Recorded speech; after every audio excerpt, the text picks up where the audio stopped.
Welcome back, guys. It's the TightWad, and today we're in my basement, and I wanted to show you an issue we've had on this door since we moved in. And honestly, I just haven't gotten around to fixing it because I have a deadbolt that works fine, so I'm not worried about people being able to gain access here. But without turning the knob, I can easily pull this door open. So I'm going to show you today how to realign the strike plate with the door latch so that everything works correctly, and when you push the door closed, it actually stays closed.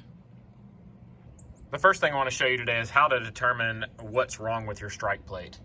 And it's pretty easy. When you look at it, you can see the marks where the finish is rubbed away, and you can see that the latch is sliding in. This is the center of the latch that makes this groove. So the latch is sliding in right here, and that means that the bottom portion of the latch, you can see that it's shiny right here as well, is catching on this, so it's not popping into the hole of the strike plate like it's supposed to. So this strike plate is simply a little bit too high by about 1/4 of an inch, somewhere between 1/8 and 1/4 of an inch. So we need to get this strike plate moved down, or we can try to modify it just a little bit so that the latch will go into it as it's sitting right now. Modifying the position of the strike plate is a little more difficult because you'll end up with these two screw holes, and you're going to have to add new screw holes very close to these, which is a more difficult process. Let's see if we can get it fixed first without having to move the strike plate down. One of the most simple ways is to simply try to move the strike plate down as it sits right now. I don't think it's going to work on this one because the routed hole inside the strike plate is actually flush with the metal here. But I will show you what we do just so that you can try it on your own. You need to take an object that's hard metal, like a screwdriver, and stick it right here on top of your strike plate on the bottom edge. And then you can take a hammer, and being careful not to hit the wall to mar it or your finger, tap on the screwdriver,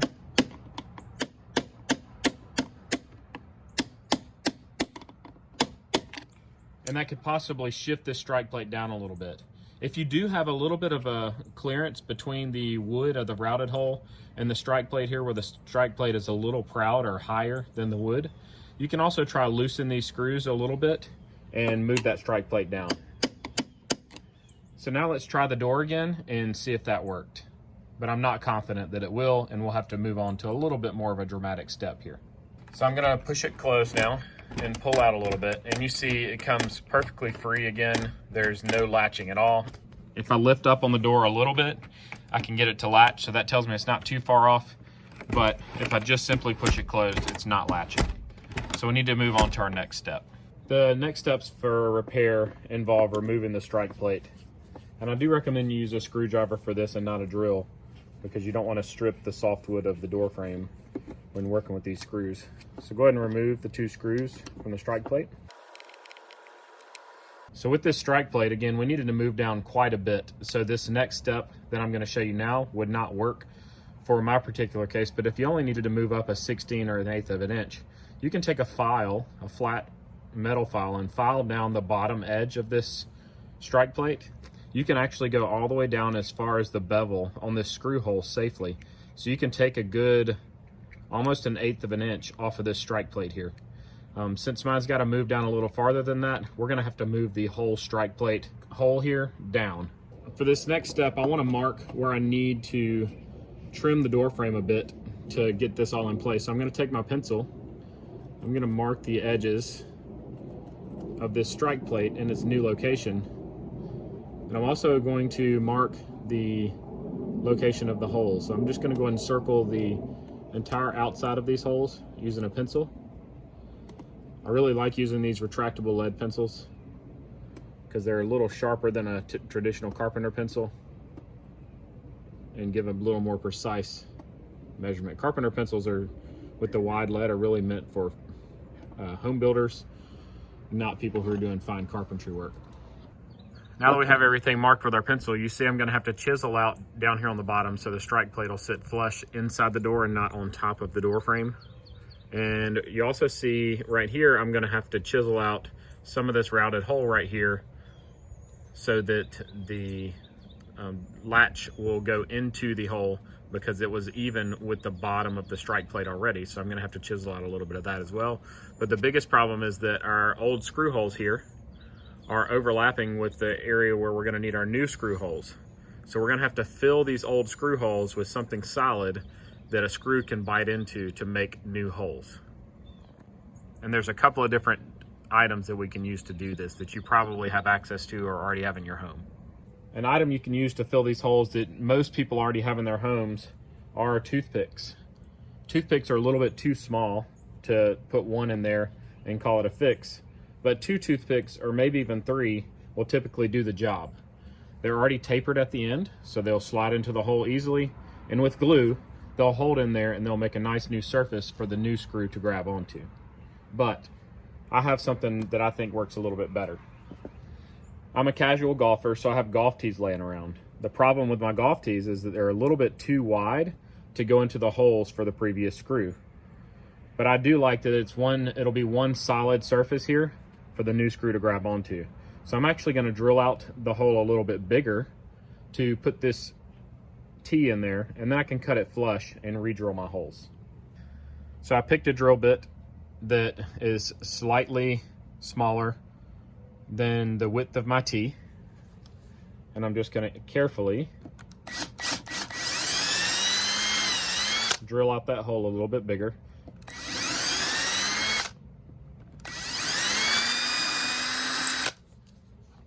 And now I'm going to take a hammer and I'm going to drive these golf tees into the hole. You do need to use glue for this application. Any type of super glue would work, but I happen to do a little bit of woodworking, so I have a wood glue here that I'm going to use. So I'm going to put some wood glue on the tip. And you should be fairly generous with the glue to make sure that it covers all the sides. You can always wipe it off later. And then I just tap those golf tees right into the holes.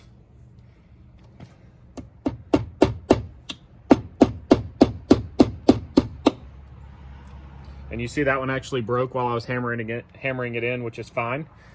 I will now take a knife and score the edges of it so that they'll snap off as cleanly as possible. So I just have a little razor blade knife here, and I'm going to wipe off some of this glue. But I'm going to carefully score the edge of this tee.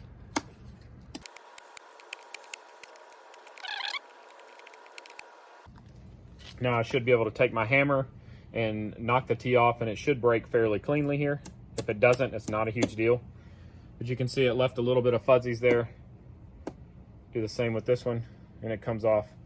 And now you can simply take your hammer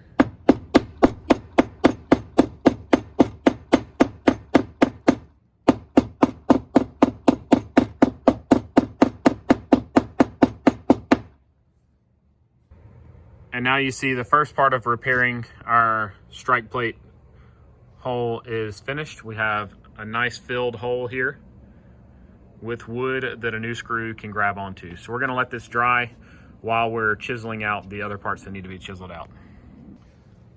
While our glue is drying on our golf tees, I'm going to take a chisel and tap it in on this bottom line just to score the wood. When I say score the wood, what we're doing is the grain in the wood is going this way. So if I just try to chisel down from the top, it's going to peel and splinter back down towards the bottom. But if I take my chisel and break those wood fibers,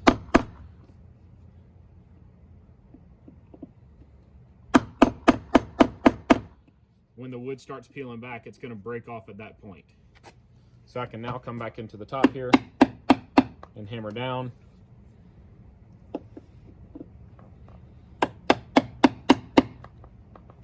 Going all the way over to the corner. And now this wood should just flake off.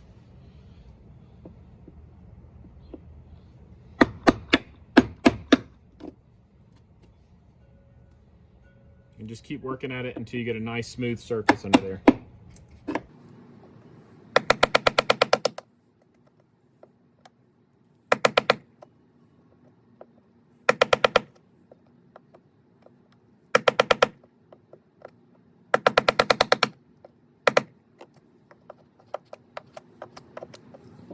While I'm doing this, I can carefully try to chisel off anything sticking out proud on the golf tees.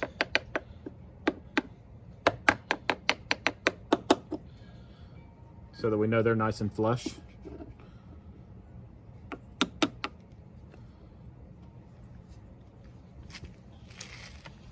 And the next thing I needed to move down was the center hole here. Hopefully you've already learned something and you like the style of this video. If you do, go ahead and hit that subscribe button so you can easily find all of my other DIY style videos. Once you have it chiseled away, you can then test fit your strike plate and your new holes. And I can see mine does fit pretty well, but the back of it is actually sitting out over this.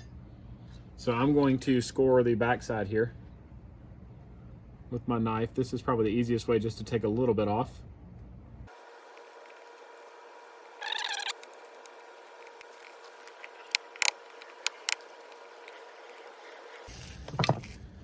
I'm gonna test fit my strike plate again here.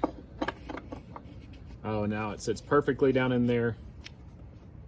And I think we're ready to add our new screw holes once the wood glue dries. So I'm gonna let this wood glue dry for about 24 hours, and then I'm gonna come back in and I'm gonna drill new holes for my screws.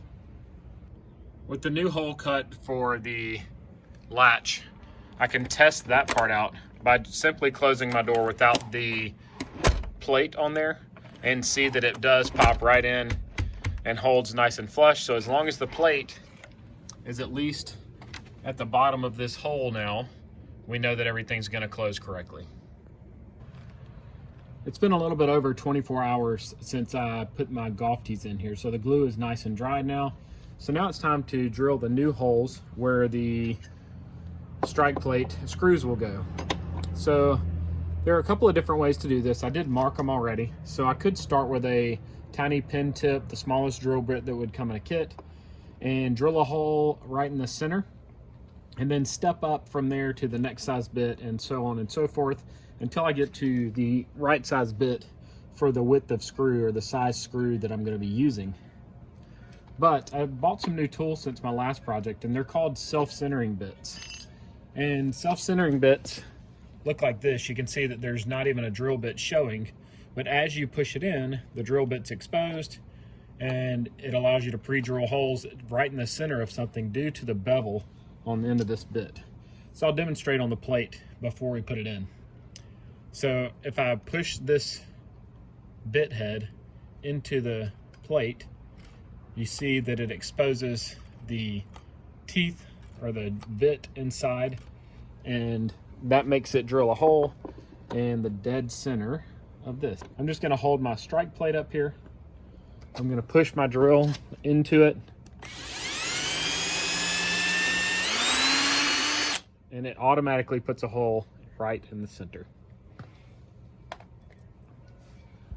I'm just gonna do one hole at a time, and I'm gonna go ahead and insert my screw here. And again, I'm using a screwdriver to put this screw in, not a drill, because I want it snug. It doesn't have to be super tight, and I don't want to risk stripping it out. Hopefully when you're inserting your screw, it does feel nice and tight, meaning that the wood tee that we glued in there is doing its job. So with that one in place, holding the strike plate where it needs to be, I can then come back with my drill bit, auto centering drill bit again, and drill my other hole. And that just ensures that it goes exactly where we want it to go. As I do with all of my videos, I'll provide links in the description and in the pinned comment to all of the supplies that I used in this video. And now for our moment of truth. You can see that it lines up exactly in the center, maybe a little bit low, but definitely close enough to fit in there to give it a nice tight fit. I hope you found this video helpful. If you did, give it a thumbs up. If you like the style of this video, be sure to subscribe and turn on the notifications bell so you'll see next time I post a DIY style video. Click any of the videos shown on the screen right now and they'll open right up on your device. If you want to see more behind the scenes footage, you can follow me on Instagram at TightWadDIY. I hope you guys have a great day.